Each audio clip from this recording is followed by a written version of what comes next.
अब तक आपने सुना कि कावेरी जी अपनी तीनों बेटियों ईशा, मोहिनी और सुहाना की शादी 3 घर जमाई लड़कों के साथ करवा देती है। उन्हें लगता है कि ये लड़के शायद घर का कामकाज संभाल लेंगे, लेकिन उनके तीनों घर जमाई बहुत आलसी थे। वो नौकरी भी नहीं करते थे और बाहर का काम भी नहीं। कावेरी जी ने अपनी बेटियों से कहा कि वो प्रेगनेंसी का बहाना बनाकर अपने पतियों को सबक सिखाए। अब सुनिए आगे। मम्मी, आपने जैसा कहा था हमने वैसा ही किया, लेकिन देखिए ना, विवेक का हाल तो वैसा का वैसा ही है। घर में ना सुबह का नाश्ता बनता है और ना खाना। नौकरी पर जाने की बात करूं तो खाने को दौड़ते हैं मुझे।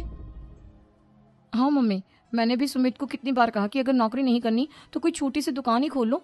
घर का खर्चा कैसे चलेगा? देखो दोपहर के 12 बजने आए और जनाब अभी तक सो रहे हैं। हाँ मम्मी, ईशा और सुहाना ठीक कहती हैं। अविनाश का भी यही हाल है। जब मैंने अपनी प्रेगनेंसी के बारे में कहा तो मुझसे कहने लगा, अरे दूसरी लड़कियां तो 9-9 महीने तक नौकरी करती है, बस डिलीवरी के टाइम छुट्टी लेती है। मोहिनी, तुम भी नौकरी करो। अब मुझे कहाँ नौकरी मिलेगी? मम्मी बताओ, अब मैं क्या करूँ? हे भगवान, क्या सोचकर घर जमाई दामाद लाई थी मैं कि मेरी बेटियां मेरे पास रहेंगी और खुश रहेंगी, लेकिन इन आलसी दामादों ने तो हमारी जिंदगी को भी प्रॉब्लम में डाल दिया है। मैं तो कहती हूँ मम्मी, हम लोग वापस अपनी जॉब पर जाना शुरू कर देते हैं।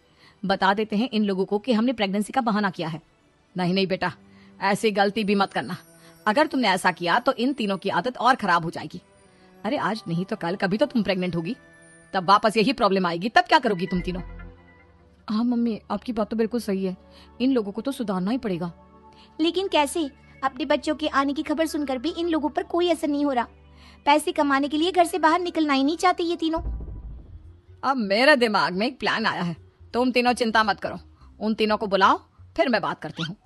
थोड़ी देर बाद कावेरी जी अपने तीनों दामादों को सामने बुलाकर अपनी बात कहना शुरू करती हैं।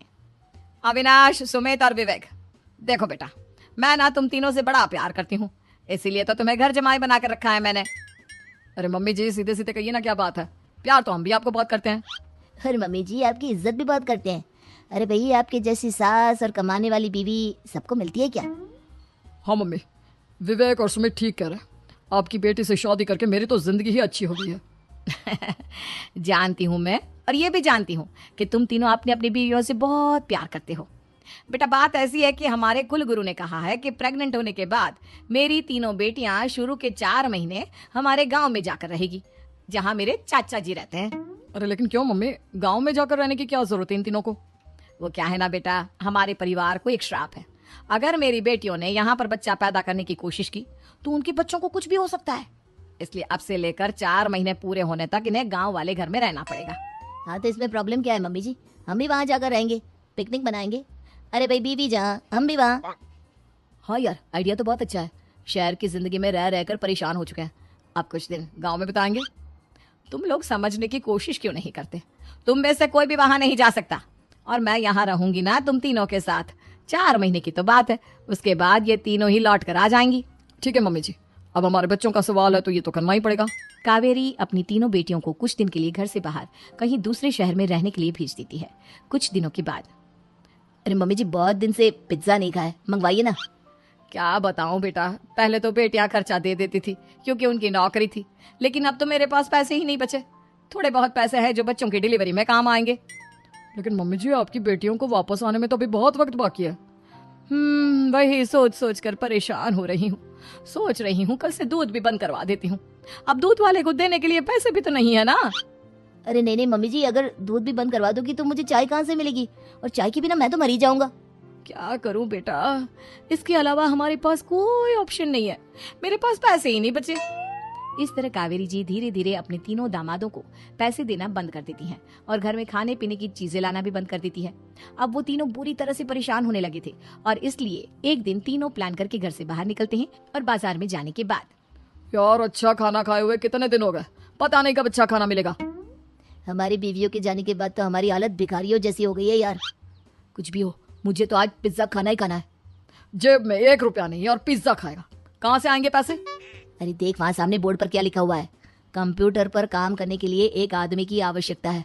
भाई मैं तो जा रहा हूँ, काम करूंगा और शाम तक पैसे लाकर आराम से पिज्जा खाऊंगा।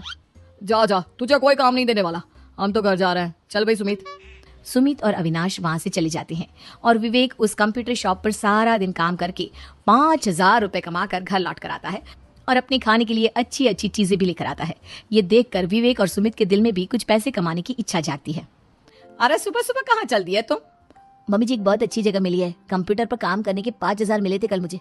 अगर रोज काम करूंगा तो पूरे 40,000 की तनख्वाह। अरे वाह, ये तो बहुत अच्छी बात है दामाद जी, आपको जाना ही चाहिए। सुमित और अविनाश विवेक को इस तरह तरक्की करते देखकर परेशान हो जाते हैं और वो दोनों भी काम की तलाश में निकल पड़ते हैं। धीरे धीरे उन दोनों को भी काम मिल जाता है। अब कावेरी के तीनों दामाद छोटी मोटी नौकरी करके अच्छा पैसा कमाने लगे थे। एक दिन कावेरी उन्हें अपने पास बुलाती है। अरे वाह, विवेक 40,000 कमा लेता है, अविनाश 60,000 और सुमित तुम भी 40,000 के आसपास कमा ही लेते हो। कुल मिलाकर तुम अच्छे खासे पैसे कमा रहे हो बेटा। हाँ मम्मी जी, बहुत मजा आता है जब महीने के एंड में मोटी रकम हाथ में आती है।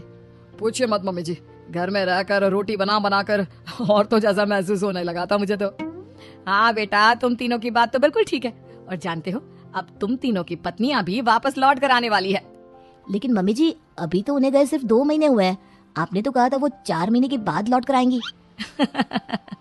ऐसा कुछ नहीं है बेटा, मैं सिर्फ तुम तीनों को सबक सिखाना चाहती थी कि आदमी घर में बैठकर बीवी की कमाई खाता हुआ अच्छा नहीं लगता। इस दुनिया में हर इंसान को मेहनत करनी चाहिए, काम करना चाहिए, चाहे वो औरत हो या आदमी, ताकि अपने परिवार को संभाल सके। कावेरी की बात सुनकर उन तीनों को अपनी गलती का एहसास होता है और कावेरी उन्हें सच बता देती है कि ईशा, सुहाना और मोहिनी शहर में ही कहीं दूसरी जगह रह रहे थे। शाम के वक्त उन तीनों की पत्नियां